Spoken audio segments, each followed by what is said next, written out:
살아계신 하나님을 찬양합니다. 오늘 눈이 오는 가운데 예배 오신 여러분 한 사람도 그냥 왔다가 그냥 돌아가는 사람들이 한 명도 없기를 축복합니다. 하나님께서 큰 은혜로 채우시기를 바랍니다. 오늘은 다 되었다고 생각될 때가 가장 위험하다, 이런 제목을 달아보았습니다. 2부 예배는 지금 느헤미야를 시리즈로 강의를 하고 있는데, 우리 1부는 제가 설교할 때 또 이 느헤미야를 같이 듣는 게 좋겠다 해서 말씀을 드리는데, 우리 느헤미야 말씀이 오늘도 잘 연결되어져서 들을 수 있으면 좋겠습니다. 한국 분들 우리가 이야기할 때 호사다마 이런 이야기를 할 때가 있습니다. 호사다마, 그 이야기는 좋은 일에는, 쉽게 이야기하면 좋은 일에는 방해되는 일도 많다, 그런 뜻입니다. 그건 하나님의 일이라고 예외는 아닌 것 같습니다. 분명히 선한 역사도 수많은 방해가 있습니다.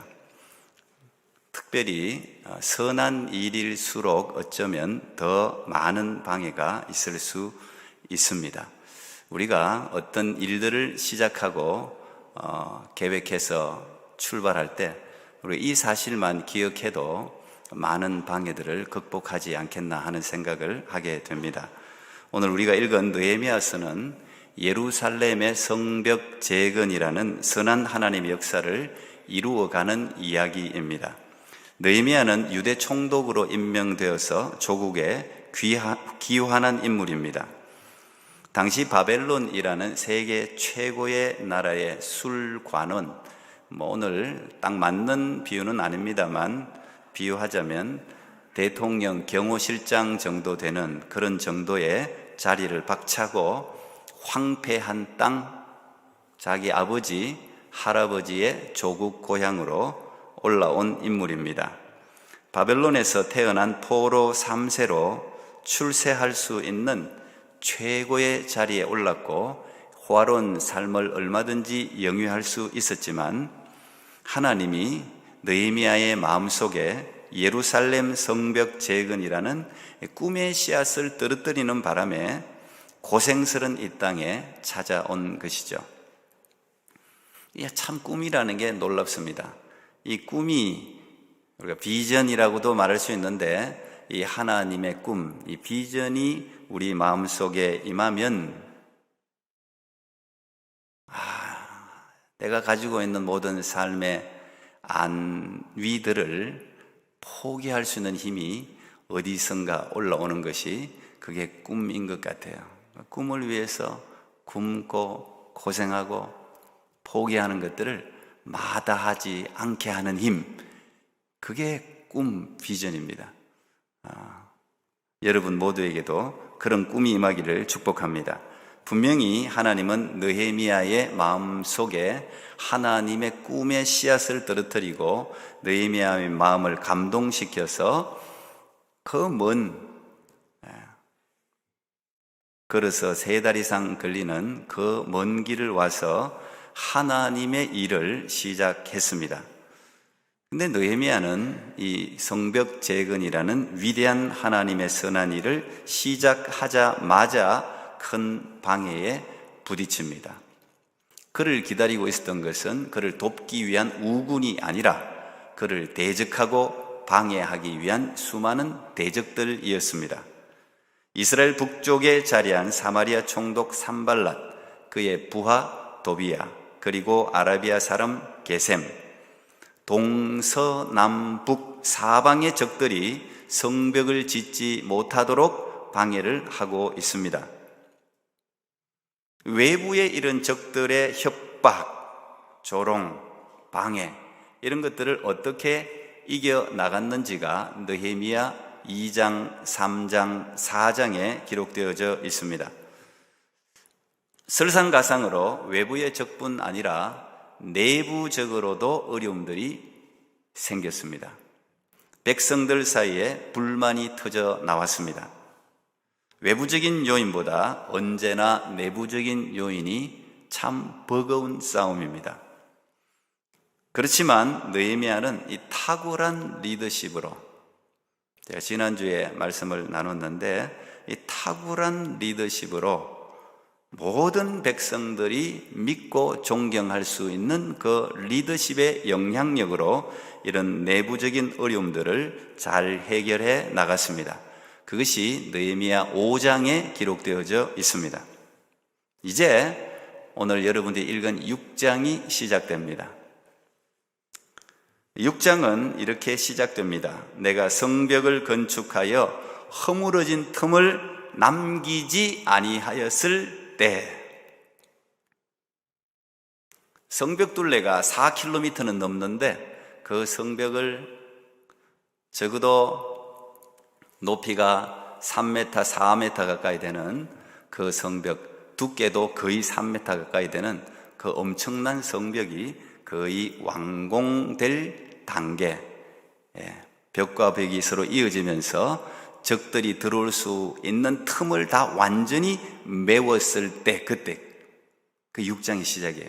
틈을 남기지 않았을 때, 이제 성벽에 문짝만 달면 되는 그런 공사 마무리 단계에 있습니다. 지금까지 백성들은 한 손에는 무기를 들고 한 손에는 도구, 삽, 연장을 들고 낮에는 일하고 밤에는 경비를 쓰고 그야말로 그들이 할 수 있는 최선을 다해서 온 힘을 다해서 성벽 재건 공사에 매달렸습니다. 같이 먹고 느헤미야도 그의 부하들도 한 곳에서 옷을 벗지 않고 같이 먹고 같이 자면서 이 위대한 성벽이 마무리되는 그 시점에 와 있으니 이걸 바라보는 느헤미야뿐 아니라 모든 백성들의 기쁨이 오죽했겠습니까? 그런데 아마추어와 프로의 차이가 어디에 있을까? 많은 것이 다를 겁니다.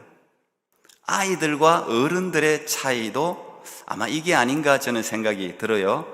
그것은 마무리입니다. 마무리를 어떻게 하느냐가 아마추어와 프로를 가름하는 것 같기도 해요. 모든 것이 완전히 마무리될 때까지 프로들은 절대 안심하지 않습니다. 대부분의 사람들, 아마추어들이 실패하는 시점이 마무리 시점입니다. 그래서 영국의 대문호 셰익스피어는 이런 말을 했습니다. 인간의 가장 가까이 있는 적이 안심, relief, 안심이다.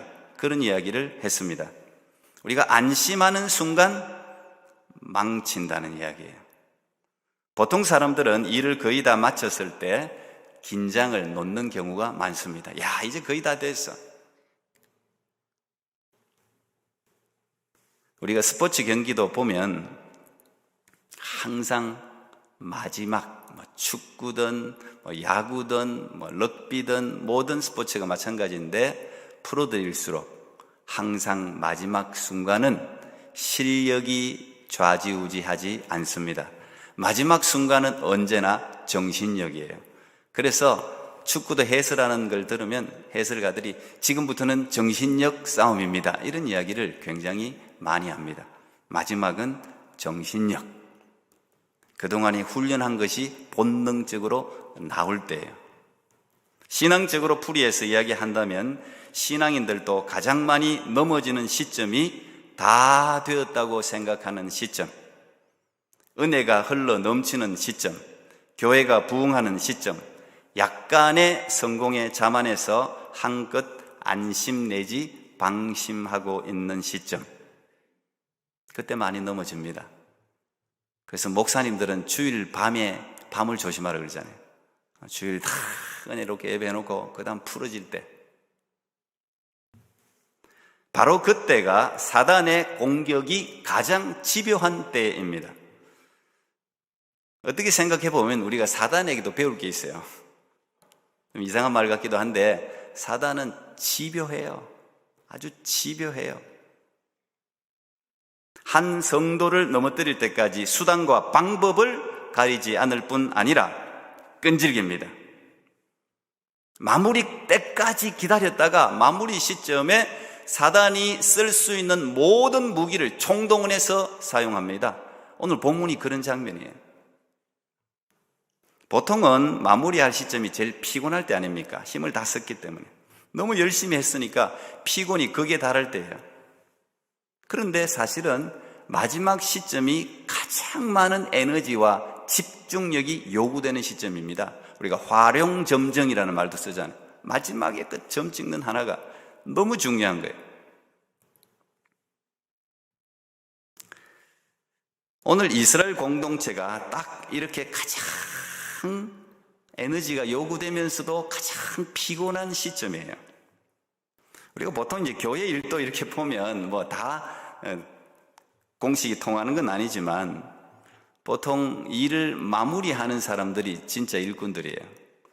식당이든 어디 회사든 대부분 마무리는 주인들이 합니다. 주인들이. 교회도 행사할 때 보면 시작할 때 중간에는 사람이 와 있다가 마지막에 쑥 다 나가잖아요. 마지막 끝까지 남아가 정리하는 사람들, 저는 이제 그런 사람들을 유심히 보는 편이죠. 그런 사람들이 주로 일꾼들 내지는 주인의식이 있는 사람들이에요. 물론 다 그런 건 아니에요. 여러분, 이제 우리 2023년 오늘 1월 마지막 주일인데 한 달 잘 보내셨습니까?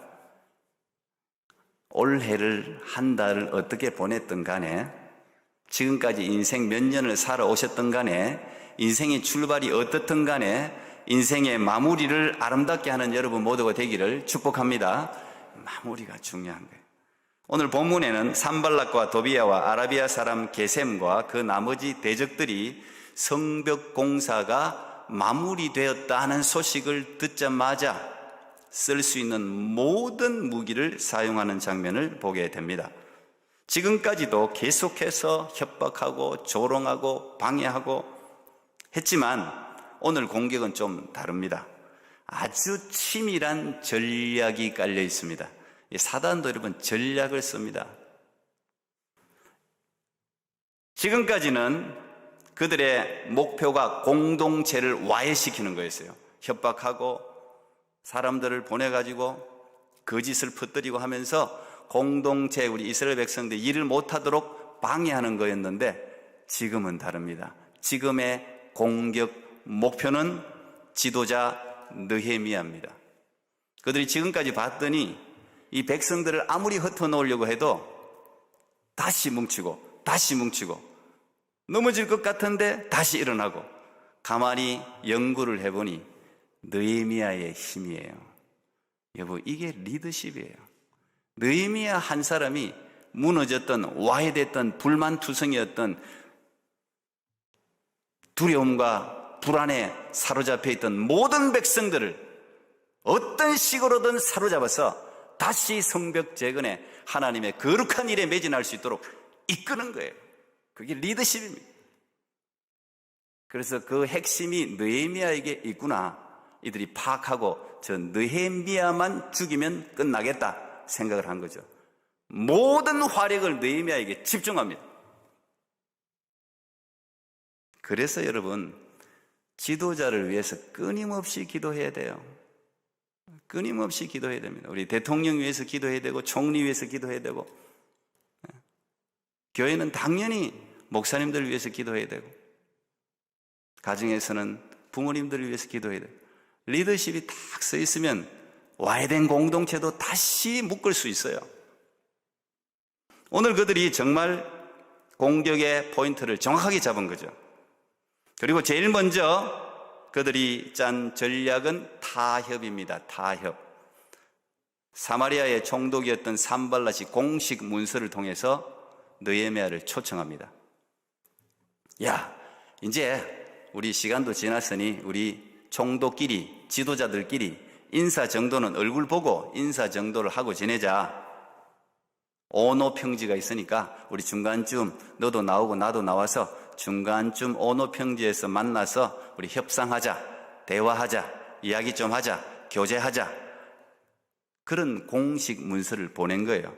이 오노는 예루살렘 북서쪽으로 한 33km 정도 떨어진 거리인데 이스라엘의 영역이 아닙니다.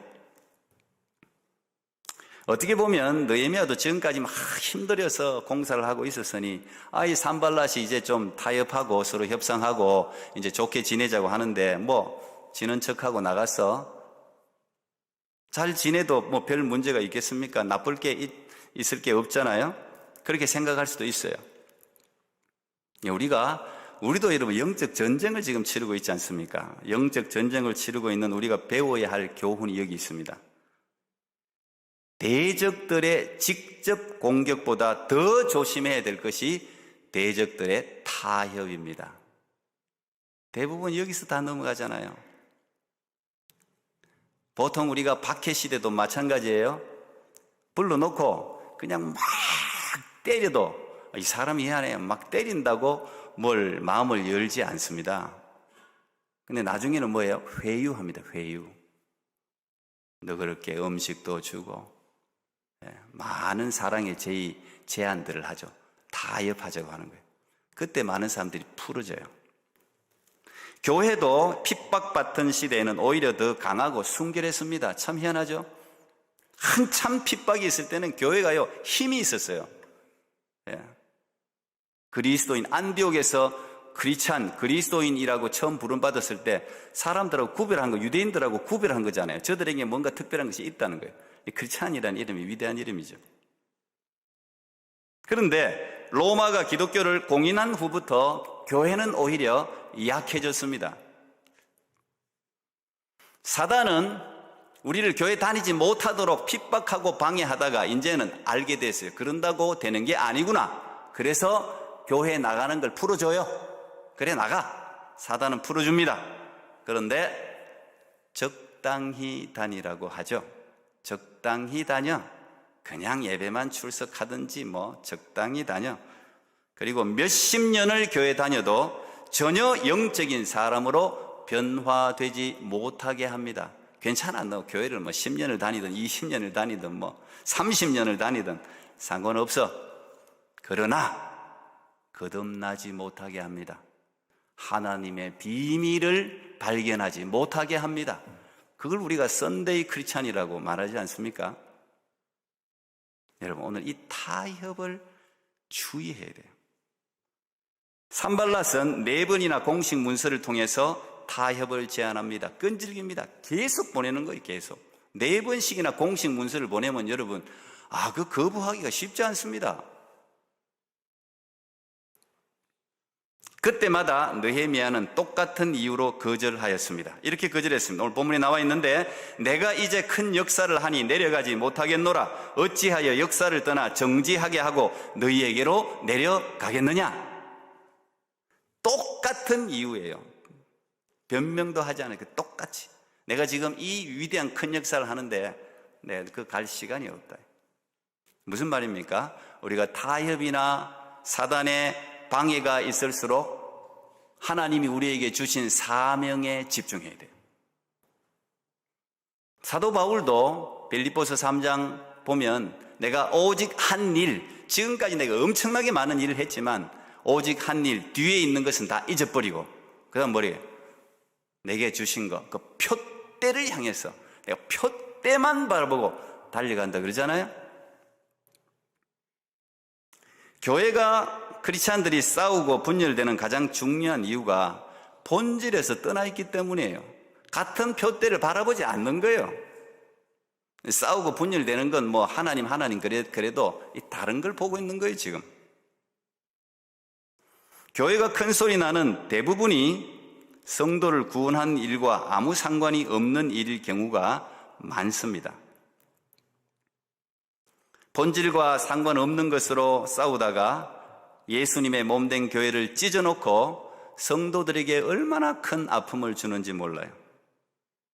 제가 이 교회를 통합할 때 제일 먼저 기도한 게 있어요. 진짜 오기 전부터 기도한 게 있어요.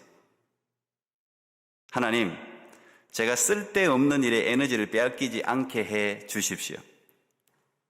제 나이로 보나 목회 경력으로 보나 하나님 이제 쓸데없는 데 에너지를 빼앗기지 않게 해 주십시오. 오직 하나님을 기쁘시게 하는 일에 제가 가지고 있는 모든 역량을 집중할 수 있도록 하나님 인도해 주십시오. 정말 저의 간절한 기도였습니다. 지금도 기도합니다. 얼마나 손해예요. 얼마나 손해요.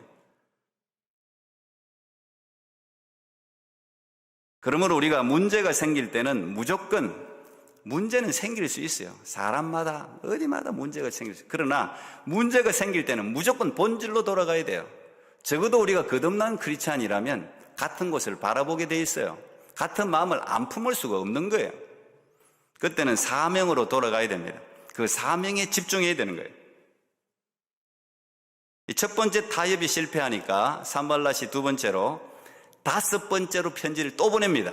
또 공인문서를 보내는데 이번에는 임봉을 하지 않았어요. 보통 대외 문서는 임봉을 합니다. 우리가 여기서도 누구 레퍼런스, 제가 목사이기 때문에 레퍼런스를 굉장히 많이 적는데 보통은 대위로 임봉해서 보내라 그래요. 임봉해서. 그 사람이 보지 못하도록. 근데 임봉하지 않았다는 이야기는 뭐예요? 누구나 읽을 수 있게 만들었다는 이야기. 읽어보라는 거예요. 임봉하지 않았으니까. 그 편지의 주된 내용은 뭐예요? 저 느헤미야가 왕이 되려고 한다는 거예요. 지금 느헤미야가 막 열심히 하고 있는 거 저거 순전히 개인의 흑심이 있어서 그런 거다. 저놈 저거 와서 유대 왕이 되려고 하는 거야. 너희들 그거 알아야 돼. 이런 이야기들을 막, 이게 루머죠, 루머. 그리고 이걸 아닥사스다 바벨론 왕에게 말하면 느헤미야는 끝이다는 거예요. 바벨론도 그렇고 로마도 그렇고 포로민들에게 굉장히 관대한 정책을 썼습니다. 그런데 영모, 나라를 배신하는 행위, 독립하려는 행위, 여기에 대해서는 가차없이 처단했습니다. 굉장히 엄하게 응징했습니다. 그렇기 때문에 지금 이런 이야기들은 느헤미야로서는 굉장히 두려운 이야기예요. 백성들이 이 사실을 듣고 요동할 수도 있고, 만약에 이게 정말 아닥사스다 왕의 귀에 들어가면 그게 사실이 아니라 할지라도 질책을 받을 수 있는 굉장히 신경 쓰이는 내용이었어요. 근데 여러분 아시지 않습니까? 루머가요, 엄청 악한 힘이 있습니다. 이 루머가 정말 사람 잡습니다. 루머 때문에 시달리는 정치인, 연예인들이 지금도 얼마나 많습니까? 간간히 우리가 듣지 않습니까? 악성 루머. 요즘은 SNS가 많아갖고 댓글만 가지고도, 이 아주 댓글만 가지고도 사람 죽입니다. 그래서 자살한 사람이 많잖아요. 한번 루머에 휩싸이기 시작하면 반드시 타격을 입게 되어 있습니다. 그리고 지금도 정치인들이 맨날 쓰는 게 여론전이에요. 여론전. 루머를 퍼뜨려가 그걸 갖다가 음모론이라고 우리가 부르기도 하죠. 무섭습니다, 실제로. 느헤미야도 마찬가지예요. 그게 무엇이든 간에 자신의 명예를 지키기 위해서 굉장히 이거 신경 쓰이는 일이었죠. 느헤미야가 어떻게 풀어갔을까? 느헤미야는 자신의 명예보다 더 소중한 하나님이 주신 사명애로 눈을 돌렸습니다. 먼저 그 나라와 그 의를 구하라고 하지 않습니까? 자신이 어떻게 되든, 자신이 어떤 타격을 입어도 상관없다. 하나님이 내게 주신 그 사명이 더 중요하다. 이 인식이요, 굉장히 큰 힘을 줍니다. 리더십의 파워는 거기 있어요. 내가 가지고 있는 모든 것을 포기하면 힘이 생겨, 힘이. 바울도 똑같은 고백을 했습니다. 사도행전 20장 24절에 내가 달려갈 길과 주 예수께 받은 사명, 곧 하나님의 은혜의 복음을 증언하는 일을 마치려 하면은 나의 생명조차 조금도 귀한 것으로 여기지 아니하노라. 이런 사명의식이 있었기에 사도 바울이 힘차게 로마 왕에게까지 달려갈 수가 있었던 거예요. 마침내 순교하긴 했지만 그 힘이 거기서 나오는 거예요. 느헤미야가 만약 자신의 명예를 사명보다 더 중요하게 여겼다면 그는 변명하고 대답하기에 바빴을 거예요. 이 루머를 변명하기 시작하면요, 말할 수 없어요. 이민교회를 하다 보면 이런 걸 굉장히 많이 당합니다. 목회가 다 마찬가지겠죠. 그때 느헤미야가 단호하게 외치죠. 8절 단호하게 이렇게, 이런 일은 없는 일이요 네 마음에 네가 지어낸 것이라. 그리고 느헤미야는 대신 눈을 하나님께로 향하고 기도합니다. 9절에 보니까 하나님, 이제 내 손을 더욱 힘있게 해 주시옵소서 기도하는 거예요. 예수 믿는 사람의 가장 강력한 힘, 저는 이게 아니면 여러분 신앙생활 하기가 쉽지 않을 거예요. 세상 사람들 사이에서 믿음을 지키기가 쉽지 않고, 예수 믿는 사람의 가장 강력한 힘은 예수님이 증인이 되신다는 사실입니다. 예수님 앞에 떳떳하면 되는 거예요. 예수님이 다 아시고 붙들어 주십니다. 제가 이 마틴 루터킹 목사님의 자서전을 상당히 감동 깊게 아주 오래전에 읽은 적이 있습니다. 유명한 말이죠. I have dream이라는 유명한 그 자서전 책 이름도 그래요. 한국말로 번역이 다 되어 있는데, 이 자서전을 읽다 보면 우리는 그냥 이 마틴 루터킹 목사님이 그냥 용기를 가지고 목숨을 아까워하지 않고 나선 그런 위대한 인물로 생각하는데, 저는 자서전을 읽으면서 정말 많은 위로를 받았어요. 다 이해가 되더라고요. 거기에는 굉장히 연약한 인간적인 마틴 루터킹 목사님의 고뇌가 거기에 그대로 담겨져 있어요. 매일 여러분 생각해 보세요. 백인들이, 이 단체들이 매일 전화가 협박합니다. 매일 이 깜둥이 죽인다 그러고 매일 전화합니다. 너희들 자녀들도 죽이고 부인도 죽이고 그냥 매일 전화합니다. 그리고 어떤 사람은 와서 회유를 해요. 야, 너 어떻게 해줄 테니까 이제 그만해. 매일같이 여러분 전화 온다 생각해 보세요. 그 말들로 인해서 두려움에 사로잡혀서 절망과 불안감으로 잠을 이루지 못하는 마틴 루터킹 목사님의 모습들이 굉장히 많이 등장합니다. 그 중에 기록된 기도문 하나를 제가 소개해 볼게요. 그대로 제가 읽겠습니다. 하나님, 저는 옳은 일을 위해 예를 쓰고 있습니다. 그러나 지금 저는 용기를 잃고 비틀거리고 있습니다. 이렇게 나약한 모습을 사람들에게 보이고 싶지 않습니다. 제가 이런 모습으로 그들 앞에 선다면 그들도 용기를 잃을 것입니다. 그러나 지금 저는 모든 기운이 빠져나가서 아무 능력도 남아있지 않습니다. 저는 혼자서 도저히 버틸 수 없는 지점에 도달한 것 같습니다. 솔직한 기도죠. 이 자서전 아니면 우리가 어떻게 알 수 있겠어요? 정말 처절한 기도. 지도자는 사실 늘 외로운 거예요. 내가 있는 모습을 그대로 드러내지 않을 수도 없고 드러낼 수도 없고, 사람들이 생각하는 것보다 실제로는 훨씬 연약합니다. 마틴 루터킹 목사님도 느헤미야 같이 각종 루머에 시달렸습니다. 루터킹의 아내가 고급차를 탄다. 저 사람 인권 하면서 자기 부인은 고급차를 탄대. 집에 비싼 물건을 잔뜩 쌓아놓고 자기는 부자로 산대. 이런 루머가 굉장히 많이 있었습니다. 하나님의 일을 하는 사람들은 강한 사람들이 아닙니다. 하나님의 일을 하는 사람들은 하나님께 사로잡힌 약한 사람들입니다. 단지 자신의 명예보다 하나님의 명예를 더 소중히 여기는 약한 사람들. 이렇게 비틀거리며 약해 있는 마틴 루터킹 목사님에게 하늘로부터 확신에 찬 목소리가 들립니다. 마틴 루터야, 정의를 위해 일어나라. 평등을 위해 일어나라. 진리를 위해 일어나라. 보라, 세상이 끝나는 그날까지 내가 너와 함께 있을 것이다. 하나님의 영적 음성이겠죠? 그의 마음에 하나님의 음성이 들렸습니다.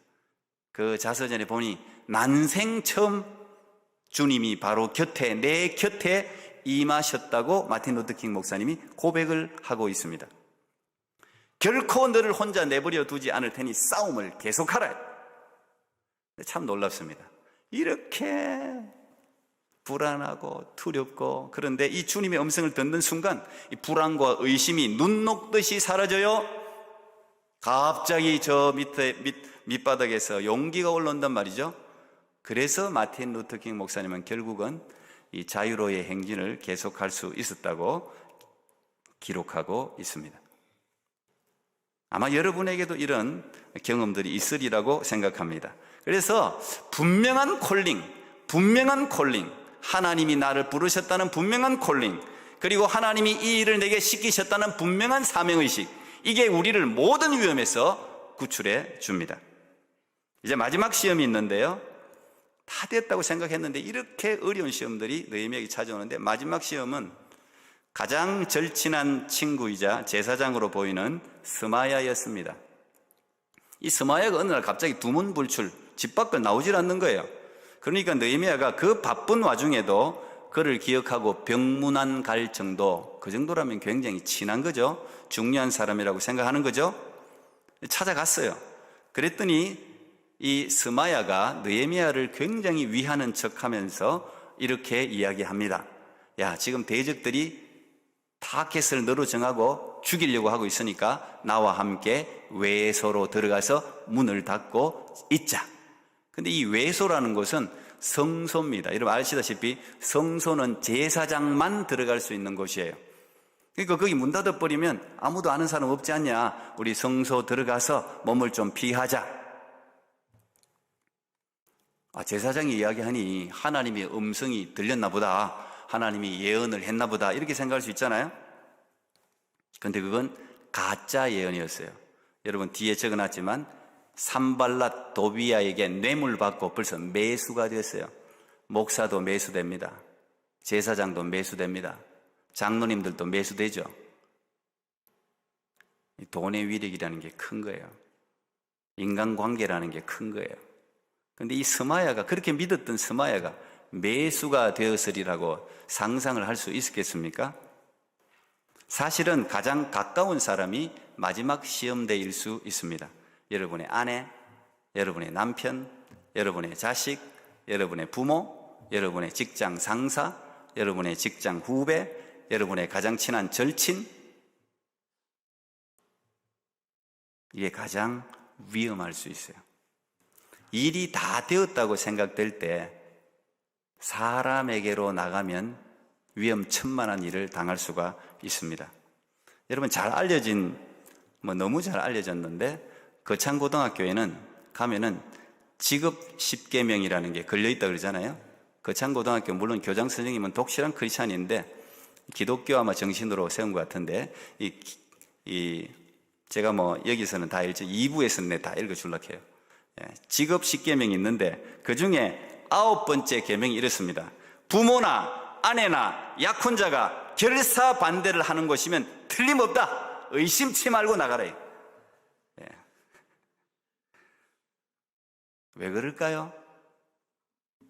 가장 중요한 일을 결정할 때 가장 나를 사랑하는 사람을 의지하면 실패할 가능성이 많습니다. 왜요?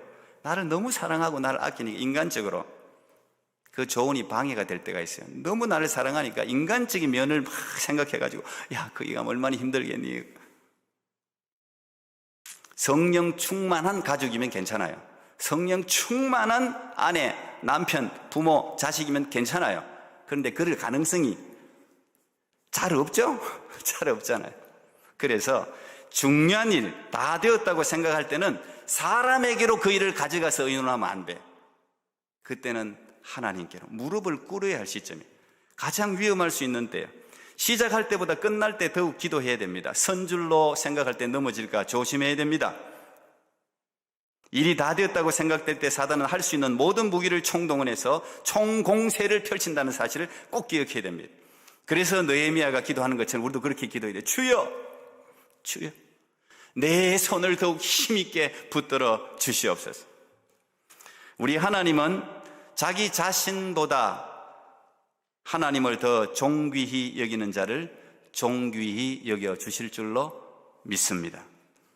제가 오늘 2부에서 다음 주에 나눌 본문인데 오늘 14절까지 읽었는데 15절, 16절은 이렇게 마무리가 됩니다. 성벽 역사가 52일 만인 엘룰롤 25일에 끝남에 우리의 모든 대적과 주위에 있는 이방 족속들이 이를 듣고 다 두려워하여 크게 낙담하였으니 그들이 우리 하나님께서 이 역사를 이루신 것을 알미니라. 여러분, 타협, 루머, 비방, 또한 친구들의 회유, 이 모든 것들을 넘어가고 나면 반드시 하나님의 일은 끝나고 이루어질 줄 믿습니다. 선한 일이 여러분 2023년 하다 보면 방해를 받을 수 있어요. 그러나 여러분 계속 전진하다 보면 하나님의 선한 역사가 반드시 끝나고 마무리되는 시점이 있고 그 일로 하나님께 영광 돌리는 2023년이 될 수 있기를 축복합니다. 기도하겠습니다.